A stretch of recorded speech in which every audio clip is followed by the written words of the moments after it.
ఈ రాత్రికాల సమయంలో నా షార్ట్ మెసేజ్ యొక్క టైటిల్ అతిశయము. ఏంటి చెప్పండి? అతిశయం. The Bible talks about boasting. Bible గ్రంథంలో అతిశయించాలి అని ఉంది. దేని గురించి అతిశయించాలో ఉంది, దేని గురించి అతిశయించకూడదో కూడా ఉంది. అయితే ఈ సమయంలో ప్రాముఖ్యంగా దేని యందు అతిశయించాలో, దేని గూర్చి అతిశయించాలో మనం దేవుని వాక్యంలో ధ్యానించుకుందాం. మనందరికీ తెలుసు, లోకంలో ఉన్నదంతయు శరీరాశ, నేత్రాశ, జీవపు డంబము అనే మాట ఉంటుంది. జీవపు డంబము అనే మాటకు ఇంగ్లీష్ బైబిల్ ఏమనుందంటే boasting of what one has and does. అంటే ఒక వ్యక్తి ఏం కలిగి ఉన్నాడో, ఏమి చేస్తున్నాడో వాటిని బట్టి గర్వంగా మాట్లాడడానికి జీవపు డంబము అని ఇంగ్లీష్ బైబిల్లో ఒక ట్రాన్స్లేషన్లో నేను చదివినప్పుడు ఇంకొంచెం లోతుగా అర్థమైంది. యూజువల్గా మనం జీవపు డంబం అనగానే గర్వం అని సింపుల్గా అనుకుంటాం, ప్రైడ్ ఆఫ్ లైఫ్ అని కూడా ఉంటుంది. కానీ కొన్ని ట్రాన్స్లేషన్స్లో boasting of what one has and does, అతిశయపడడానికి చాలాసార్లు మన కారణాలు వెతుక్కుంటూ ఉంటాం. ఎవరైనా కొత్త వారు పరిచయం అయినప్పుడు మన గురించి మనం ఏం చెప్పుకుంటామండి? మన బలహీనతలు ఎప్పుడైనా చెప్తామా? చెప్పం. మన ఫెయిల్యూర్స్ అంతకంటే చెప్పం. ఎవరైనా క్రొత్త వారు కలిసినప్పుడు, ఎవరైనా మంచి వ్యక్తులు పరిచయం అయినప్పుడు వారితో మన వెనకాల ఉన్నవి కానీ, మనము కలిగినవి కానీ, మనం సాధించినవి కానీ, అకంప్లిష్మెంట్స్ ఏమన్నా ఉంటే అవన్నీ చెప్పుకోవడానికి ఇష్టపడుతూ ఉంటాం. మనం ఏమి కలిగి ఉన్నామో వాటిని గురించి మాట్లాడడానికి ఇష్టపడుతూ ఉంటాం. కొన్నిసార్లు మన గురించి చెప్పుకోవడానికి ఏం లేకపోతే మన ఫ్యామిలీ మెంబర్స్ ఏమైనా సాధించిన వాళ్ళు ఉంటారు కదా, వాళ్ళ గురించి చెప్పుకుంటాం. మా బాబాయ్ అండి, మా పిన్ని అండి, మా అమ్మాయి అండి, మా అబ్బాయి అండి, నేను ఏం చేయను కానండి, మా ఆయన గారు మాత్రం చాలా సాధించాడండి అని చాలాసార్లు మనం మన అకంప్లిష్మెంట్స్, మనం ఏవి సాధించామో, విజయాలు, ఘనతలు, వాటి గురించి చెప్పుకోవడానికి ఇష్టపడతాం. చెప్పడంలో యూజువల్గా ద మోటో ఇస్, ఇంటెన్షన్ ఏంటంటే గర్వపడడానికి కదండి, అతిశయించడానికే. అతిశయం లోపల ఉంటుంది, ఆ అతిశయం బయటకు ఎలా వస్తూ ఉంటుంది అంటే కొన్నిసార్లు ఎదుటి వారితో మనం అవన్నీ పంచుకోవడం ద్వారా ఒక రకమైన సాటిస్ఫాక్షన్, ఆనందాన్ని పొందుకుంటూ ఉంటాం. అయితే దేవుని వాక్యంలో మనం గమనించినట్లయితే మనము దేని బట్టి అతిశయించాలో చాలా స్పష్టంగా రాయబడింది. The Bible doesn't say that we have to boast in hour accomplishments. మనం సాధించిన వాటిని బట్టో, మన విజయాలను బట్టో, మన ఆర్థిక స్థితిగతులను బట్టో, మనకున్న ఆస్తిపాస్తులను బట్టో, మన కుటుంబాన్ని బట్టో, ఈ లోక సంబంధమైన వాటిని బట్టో అతిశయపడమని వాక్యంలో లేదు. కానీ దైవజనుడైన పౌలు భక్తుడు నేను అతిశయిస్తున్నాను అనే ఒక మాట రాశారండి. గలతీ పత్రిక 6వ అధ్యాయము 14వ వచనాన్ని చదువుకుందాం. Galatians chapter 6 verse 14. అయితే మన ప్రభు అయిన యేసుక్రీస్తు సిలువయందు తప్ప, మన ప్రభు అయిన యేసుక్రీస్తు సిలువయందు తప్ప మరి దేని యందును అతిశయించుట నాకు దూరమవును గాక. దాని వలన నాకు లోకమునకు నేనును సిలువ వేయబడి ఉన్నాము. యేసుక్రీస్తు సిలువయందు తప్ప. I want to boast only about the cross of Jesus and nothing else. ఒకవేళ ఈ రాత్రి దేవుని సన్నిధికి వచ్చిన మనం బోస్ట్ చేసుకునే లిస్ట్ చాలా పెద్దగా ఉందేమో, అవన్నీ ఎరేస్ చేసేసి, అవన్నీ డిలీట్ చేసేసి, lord I boast only in you and in your cross. నీవు నా కొరకు చేసిన సిలువ త్యాగము, నీవు నాకు ఇచ్చిన రక్షణ భాగ్యము, నిన్ను బట్టి మాత్రమే నేను అతిశయించడానికి ఇష్టపడుతున్నానని దేవుని బిడలంగా నీవు నేను కూడా ఆ స్థాయికి రావాలండి. దేవునికి దూరంగా ఉన్నప్పుడు ఒకవేళ మనం అతిశయించిన కారణాలు చాలా ఉండుండొచ్చేమో, కానీ దేవునికి సన్నిహితంగా మన జీవితంలో సాగుతున్నప్పుడు ప్రభువా నిన్ను బట్టి తప్ప నేను దేన్ని బట్టి అతిశయించను. పౌలు భక్తుడు చెప్పినట్లుగా సిలువయందు తప్ప మరి దేని యందును అతిశయించుట నాకు దూరం అవును. దైవజనుడు ఇలా అన్నారంటే ఆయన ఏమీ సాధించలేక ఊరికే అలా అన్నాడా అంటే కాదండి. దైవజనుని జీవితంలో పౌలు భక్తుడు సౌలుగా ఉన్నప్పుడు కూడా he was a very influential person. చాలా ప్రభావవంతంగా బ్రతికాడు. అంటే యేసు ప్రభువును నమ్మిన వారిని, క్రైస్తవులను చెప్పుకున్న వారిని హింసించడంలో ఫస్ట్ లైన్లో ఉన్నాడు. ఒక మాటలో చెప్పాలంటే సౌలు అనే మాట వింటేనే దేవుని బిడ్డలకి వణుకు పుట్టేది. అలా ఒక టెర్రర్ క్రియేట్ చేసిన వ్యక్తిగా సౌలును గూర్చి మనం చదువుతాము. అయితే పౌలుగా ఆయన మారిన తరువాత కూడా he had so many privileges. ఆయనకు చాలా ఆధిక్యతలు దేవుడిచ్చారు. ఆయనను చాలా విధాలుగా దేవుడు ఆశీర్వదించి బహుబలంగా దైవజనుడైన పౌలు భక్తుని దేవుడు వాడుకున్నప్పటికీ పౌలు భక్తుడు ఆయన అతిశయించడానికి చాలా కారణాలు ఉన్నాయి, అవన్నీ కూడా రాశారు. చూడండి, ఫిలిప్పీ పత్రిక 3వ అధ్యాయము 3వ వచనం నుండి మనం చదువుదాం ఆ మాటలు. ఎందుకనగా శరీరమును ఆస్పదము చేసుకొనక దేవుని యొక్క ఆత్మ వలన ఆరాధించుచు క్రీస్తు యేసునందు అతిశయపడుచున్న మనమే సున్నతి ఆచరించువారము కావలేనంటే నేను శరీరమును ఆస్పదము చేసుకొనవచ్చును, మరి ఎవడైనను శరీరమును ఆస్పదము చేసుకొన దలచిన ఎడల నేను మరి ఎక్కువగా చేసుకొనవచ్చును. 8వ దినమున సున్నతి పొంది తిని ఇశ్రాయేలు వంశపు వాడనై బెన్యామీను గోత్రములో పుట్టి హెబ్రీయుల సంతానమైన హెబ్రీయుడనై ధర్మశాస్త్ర విషయము పరిచయుడనై ఆసక్తి విషయము సంగమును హింసించువాడనై ధర్మశాస్త్రం వలన నీతి విషయం అనింద్యుడనై ధర్మశాస్త్రం వలన నీతి విషయములో అనింద్యుడనై ఉండి హీ ఫాలోడ్ ఎవ్రీథింగ్ లా. ధర్మశాస్త్రం విషయంలో అనింద్యుడను అంటే ఒక మాటలో చెప్పాలంటే తూచా తప్పకుండా ధర్మశాస్త్రం అంతటినీ పాటించారంట. కొన్నిసార్లు ఆత్మీయ గర్వం వచ్చేస్తూ ఉంటుందండి. ఆత్మలో ఎదుగుతూ ఉంటే, దేవుడు ఆత్మవరాలు ఇచ్చి వాడుకుంటూ ఉంటే, దేవుడు కొంచెం హెచ్చిస్తూ ఉంటే దాన్ని ఏమంటారంటే ఆత్మీయ గర్వం. మామూలు గర్వం ఏమో లోకంలో ఉన్నప్పుడు వచ్చే గర్వం, దేవుళ్ళలోకి వచ్చిన తర్వాత దేవుడు వాడుకుంటూ దేవుడు ఆశీర్వదిస్తూ ఉంటే ఆత్మీయ గర్వం, అది కూడా it's a very big trap. అది విశ్వాసులకు వచ్చే శోధన అండి. అంటే దేవుడు వారిని ఉపయోగించుకుంటున్న విధానాన్ని బట్టి నీ కృప అయ్యా అని చెప్పకుండా ఇది నా గొప్పతనము, ఇదేదో నాలో ఉన్న సామర్థ్యం అని వచ్చే గర్వము. అయితే దైవజనుడైన పౌలు భక్తుని గురించి మనం ఆలోచించినట్లయితే, యేసుక్రీస్తు ప్రభువారి యొక్క రక్షణ మార్గంలోకి రాకముందు దమస్కు మార్గమున even before he had an encounter with Jesus Christ, యేసుక్రీస్తు ప్రభు ఆయన దర్శించక ముందు కూడా ధర్మశాస్త్రం విషయంలో అనింద్యుడిగా నేనున్నాను, తూచా తప్పకుండా దేవుని మాటలన్నీ పాటిస్తూ వచ్చాను. ఇప్పుడు దేవునిలోకి వచ్చిన తర్వాత, యేసుక్రీస్తు ప్రభువారి యొక్క దర్శన భాగ్యం కలిగిన తర్వాత గొప్ప సేవ చేశారు దైవజనులు. అయితే ఆయన ఒక మాట అంటున్నారు చూడండి, 7వ వచనం, అయినను ఏవేవి నాకు లాభకరములై ఉండెనో వాటిని క్రీస్తు నిమిత్తము నష్టముగా ఎంచుకొంటిని. నిశ్చయముగా నా ప్రభు అయిన యేసుక్రీస్తును గూర్చిన అతి శ్రేష్టమైన జ్ఞానము నిమిత్తమై సమస్తమును నష్టముగా, నా క్రెడిట్స్, నా అకంప్లిష్మెంట్స్, నాలో ఉన్న గొప్పతనాలు, నాలో ఉన్న నేను సాధించినవి, నేను పాటించినవి, అవన్నిటినీ నేను క్రీస్తు నిమిత్తము ఏమని ఎంచుకుంటా ఉన్నా? నష్టంగా. అంటే ఒక మాటలో చెప్పాలంటే నేను కాను, క్రీస్తే. Not I but Christ.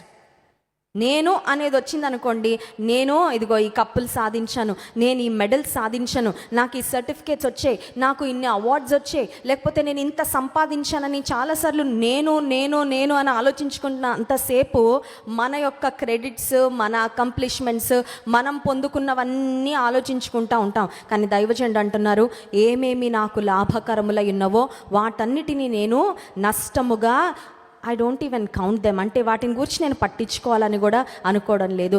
నేను సిలువయందు తప్ప మరి దేని యందు నేను అతిశయించను. రోమాపత్రిక 5వ అధ్యాయము 3వ వచనంలో కూడా అతిశయము దేన్ని బట్టి మనం కలిగి ఉండాలో అక్కడ రాయబడింది చూడండి. రోమాపత్రిక 5వ అధ్యాయం 3వ వచనం, అంతేకాదు శ్రమ ఓర్పును ఓర్పు పరీక్షను పరీక్ష నిరీక్షణను కలుగచేయనెరిగి శ్రమలయందు దేవునికి స్తోత్రం చెప్దాం. హల్లెలూయా. దేని యందు అతిశయించాలంటండి?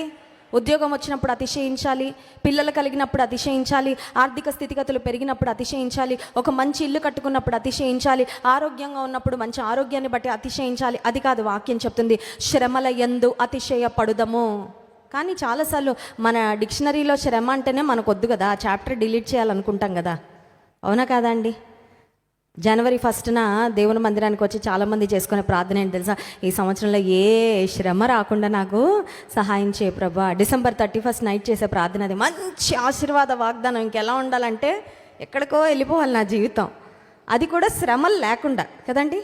మనకు ఆశీర్వాదాలు కావాలని కోరుకుంటాం, ఆ ఆశీర్వాదాల్లో మనం ఏం ఆశపడతామంటే శ్రమ లేకుండా కేవలం ఆశీర్వాదాలు మాత్రమే పొందుకునేది ఏదైనా ఉంటే కొంచెం అది నాకు ఇచ్చే ప్రభా.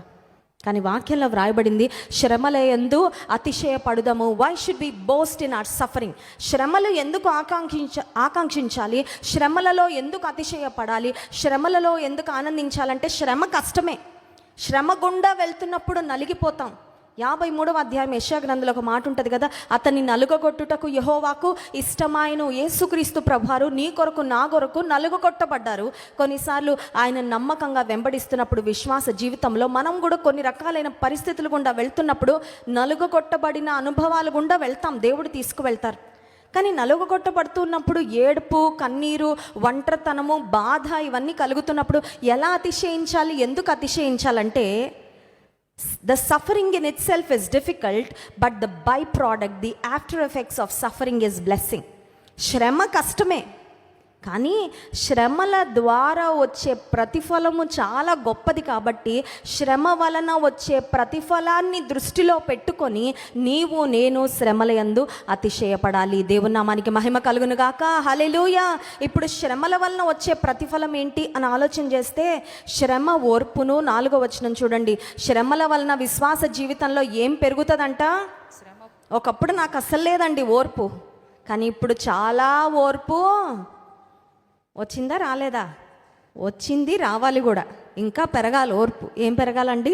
విశ్వాస జీవితంలో ఏం పెరగాలి? ఓర్పు పెరగాలి. ఆ ఓర్పు ఎప్పుడు పెరుగుతుందంటే శ్రమల గుండా వెళ్ళినప్పుడు మాత్రమే ఓర్పు పెరుగుతుంది. మరి ఏ విధంగా? నాకు ఓర్పు కావాలనుకుంటే ఓర్పు రాదు. శ్రమల గుండా వెళ్ళినప్పుడు, అంతకుముందు చిన్న పరిస్థితికి ఎగిరెగిరి పడిపోయి చిన్న పరిస్థితిలో మనం తట్టుకోలేక దేవుని మహిమపరచలేని స్థితిలో ఉండొచ్చు. కానీ శ్రమల గుండా దేవుడు తీసుకొని వెళ్ళిన తర్వాత ఎటువంటి ఆత్మీయ పరిపక్వతలోనికి దేవుడు నడిపిస్తారంటే, ఆ తర్వాత ఎంత పెద్ద శ్రమ వచ్చినా మౌనంగా ఓర్చుకోగలిగే ఆ ఓర్పును దేవుడు, that is a sign of Christian maturity.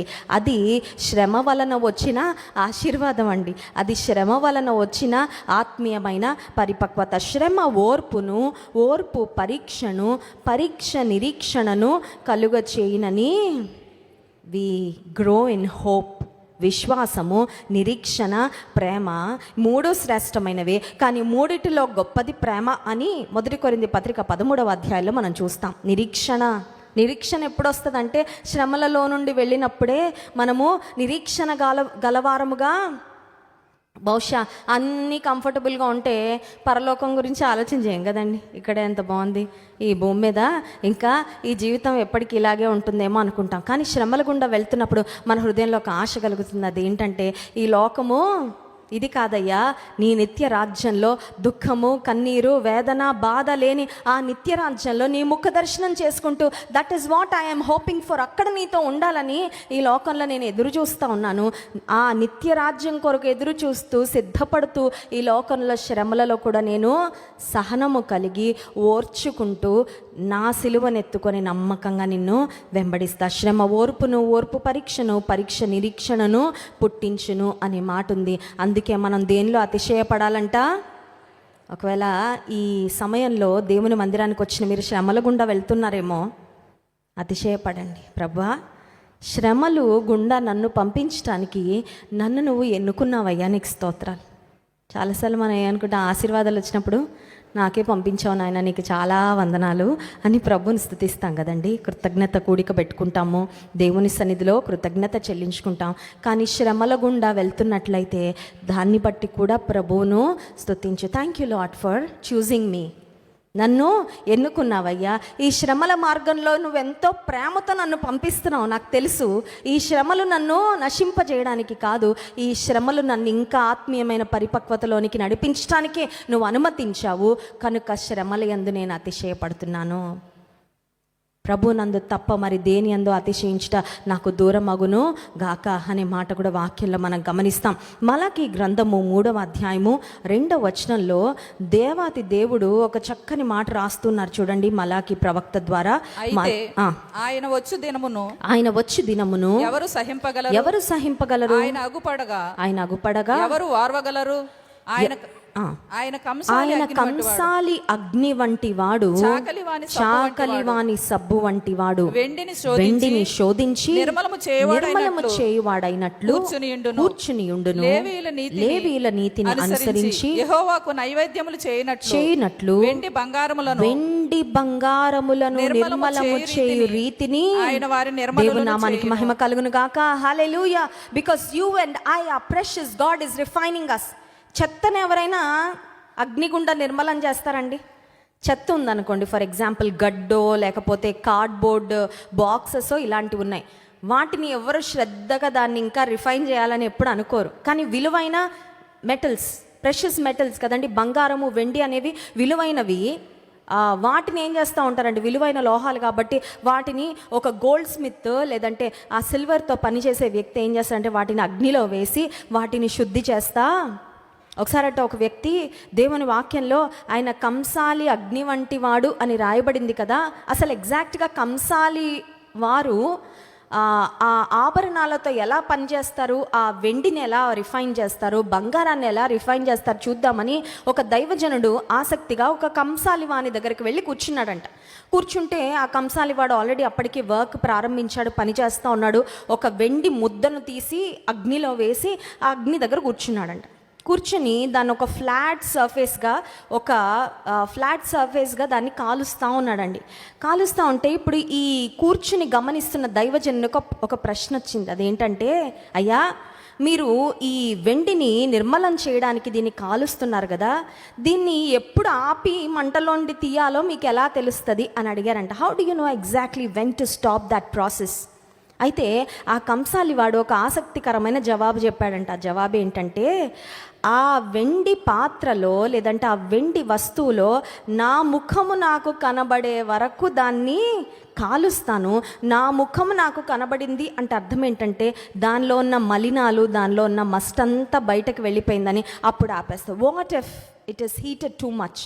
కొన్నిసార్లు ఆ వెండి కానీ బంగారం కానీ ఎక్కువ కాల్చబడినప్పుడు అది లిక్విడ్ ఫామ్లో అయిపోతుంది. మనకు తెలుసు కదండి, ఒక పాయింట్కి బియాండ్ దాన్ని కాలిస్తే ఇంకా అది కరిగిపోతూ ఉంటుంది, మొత్తం అది ఒక ద్రవ పదార్థం లాగా అయిపోతూ ఉంటుంది. ఆ కంసాలి వాడు ఏం చెప్పాడంటే, నాకు తెలుసు దాన్ని ఎప్పుడు ఎంతవరకు కాల్చాలో నాకు తెలుసు, దానిలో నా ముఖము నాకు కనబడే ఆ క్లారిటీ వచ్చే వరకు నేను దాన్ని క్రీస్తు ప్రభువు కంసాలివాణి అగ్ని వంటి వారు, చాకలివాణి ఎప్పటి వరకు శ్రమల కొలిమిలో మనల్ని ఉంచుతారు అంటే ఆయన పోలిక, ఆయన రూపం మనలో కనబడే వరకు దేవుని నామానికి మహిమ కలుగును గాక. హల్లెలూయా.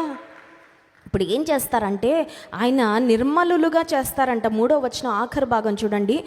వెండి బంగారమును నిర్మలము చేయు రీతిని ఆయన వారిని నిర్మలులను చేయును. హీ విల్ రిఫైన్ దెమ్ అనే మాట ఉంది, హీ విల్ ప్యూరిఫై దెమ్ అనే మాట ఉంది. ఇప్పుడు శ్రమలు అని అగ్నిగుండా దేవుడు మనల్ని పంపించినప్పుడు ఏం జరుగుతుందంటే మనలో ఉన్న పాపము, అపరిశుద్ధత అంతా పోతుంది. దేవుని నామానికి మహిమ కలుగును గాక. హల్లెలూయా. అన్నీ కంఫర్టబుల్గా ఉన్నప్పుడు దేవుని సన్నిధిలో పరీక్షించుకుంటామండి. ఆశీర్వాదాల వెంట ఆశీర్వాదాలు లైన్గా వచ్చేస్తున్నాయి అనుకోండి, మనం ఏమనుకుంటాం తెలుసా, ఎంత భక్తిపర్రాలని కాకపోతే ఇన్ని ఆశీర్వాదాలు వచ్చి పడుతున్నాయి నా మీద, ఎంత భక్తిగా జీవిస్తుంటే దేవుడు నాతో ఇంత సంతోషించి ఇన్ని ఆశీర్వాదాలు పంపిస్తున్నానని కొన్నిసార్లు మనల్ని మనం అసలు పరీక్షించుకోకుండా దేవునికి అయోగ్యమైన అనుభవాలు, దేవునికి ఇష్టం లేని తలంపులు, పాపం ఎక్కడుంది పరీక్షించుకొని ఒప్పుకొని విడిచిపెడతామని గ్రహింపే ఉండదు. కానీ శ్రమల కొలిమి గుండా దేవుడు మనల్ని పంపిస్తున్నప్పుడు ఏం జరుగుతుందండి, ఆ శ్రమ గుండా, ఇబ్బంది గుండా, కన్నీటి గుండా వెళ్తూ ఉన్నప్పుడు, ప్రభా నేను ఎక్కడ తప్పిపోయా నాకు తెలియపరచు, నేను ఎక్కడ నిన్ను ఆయాసపరిచానో నాకు తెలియపరచు, ఎక్కడ రహస్యమైన పాపము నాలో దాగుందో నాకు తెలియపరచు, నన్ను నువ్వు కడుగయ్యా, నన్ను పరిశుద్ధపరచయ్యా అని దేవుని సన్నిధిలో మన అపవిత్రతను మనం తొలగించుకోవడానికి ఆస్కారం కలుగుతుంది. ఎప్పుడంటే శ్రమల కొలిమి గుండా వెళ్తున్నప్పుడే దేవుడు మనల్ని ఏం చేస్తారంటే నిర్మలులుగా. ఇప్పుడు శ్రమల వలన దీవెన లేదంటే శాపమా చెప్పాలి? Definitely a blessing. ఒకవేళ ఈ రాత్రికాల సమయంలో నాకు శ్రమలే వద్దు అని ఆలోచనతో కూర్చున్నారేమో, ఒకవేళ ఈ రాత్రి దేవునికి నా మీద ప్రేమ లేదు కాబట్టి ఇలాంటి ఇబ్బంది, ఇలాంటి శ్రమ నా జీవితంలో అనుమతించాడు అనే ఒక దురభిప్రాయంతో ఇక్కడ ఉన్నట్లయితే దయచేసి మరి దేవుని వాక్యంలో మనం చదువుకొని ధ్యానించుకున్న రీతిగా మనం అర్థం చేసుకొని, ప్రభువా శ్రమలు నా మేలు కొరకే, శ్రమల యందు నేను అతిశయపడతాను, నీ యందు తప్ప, నీ సిలువ యందు తప్ప మరి దేని యందును అతిశయించుట నాకు దూరం అవును. ప్రైడ్ ఆఫ్ రేస్ అంట. కొంతమందికి వారి కులాన్ని బట్టి, వారి కుటుంబ నేపథ్యాన్ని బట్టి గర్వం, మరి కొంతమందికి ప్రైడ్ ఆఫ్ ఫేస్ అంట. ముఖం కొంచెం అందంగా ఉంటే, కొంచెం కళగా ఉంటే ఇంకా నన్ను మించిన అందగాడు అందగత్తె లేదన్నట్లు కొన్నిసార్లు ప్రైడ్ ఆఫ్ ఫేస్. మరి కొంతమందికి ప్రైడ్ ఆఫ్ గ్రేస్ అంట. ఇంత కృపిచ్చేశాడు దేవుడు కాబట్టి నేను ఎంత ఆత్మీయుడినో, ఎంత ఆత్మీయురాలనో అని కొన్నిసార్లు దేవుడిచ్చిన కృపను బట్టి, కృపావరాలను బట్టి అతిశయించే వారముగా మనము ఉండొచ్చు. కానీ ఈ రాత్రికాల సమయంలో దేవుని వాక్యం ద్వారా మనం హెచ్చరించబడుతున్నాం. దేని బట్టి కాదయ్యా నా అతిశయము, నాకున్న దేని బట్టి కాదు నా అతిశయము, నేను సాధించిన దేని బట్టి కూడా కాదు అతిశయం. ఒకవేళ ఏదన్నా సాధించానంటే అది నీ కృపే, ఒకవేళ ఏదన్నా కలిగి ఉన్నానంటే అది కూడా నీ ఇంతలో కనబడి అంతలో మాయమైపోయే. మనిషి జీవితం ఎంత అల్పమైనది కదండి. ఈరోజు ఇందాక వరకు బాగానే ఉన్నారండి, సడన్గా ఏమైందో తెలీదు, సడన్గా మనిషి లేడు, ఇంకా ఇంతలో కనబడి అంతలో మాయమైపోయే ఆవిరి వంటి, నీటి బుడగ వంటి మన జీవితాలు. కానీ దేవుడు కేవలం తన కృపను బట్టి మన జీవితాలను పొడిగిస్తూ తన కృపను అనుదినము కనపరుస్తుండగా ఆయన సిలువ యందు మనము అతిశయిద్దాం. కళ్ళు మూసుకోండి, ప్రార్థన చేసుకుందాం. పరిశుద్ధ ప్రేమ కలిగిన తండ్రి, నీకు స్తోత్రాలు. మీ వాక్యం ద్వారా మాతో మాట్లాడినందుకు వందనాలు. Lord, we boast in you. Lord, we boast in your love. We boast in the sacrifice that you have done for us on the cross of Calvary. కల్వరి సిలువలో మా కొరకు చేసిన సిలువ త్యాగము, మా పట్ల మీరు చూపిన విశేషమైన ప్రేమ, నిన్ను బట్టి మేము అతిశయిస్తున్నాం ప్రభా. నిన్ను బట్టి కాకుండా మరి దేని యందు అతిశయించుట మాకు దూరం అవును గాక. తండ్రి, నీకు స్తోత్రాలు, వందనాలు చెల్లించుకుంటూ మిమ్మల్ని ఆరాధించి స్తుతించబోతుండగా ఆరాధన ఆత్మతో మమ్మల్ని నింపుమని యేసు నామములో ప్రార్థిస్తున్నాము తండ్రి, ఆమేన్.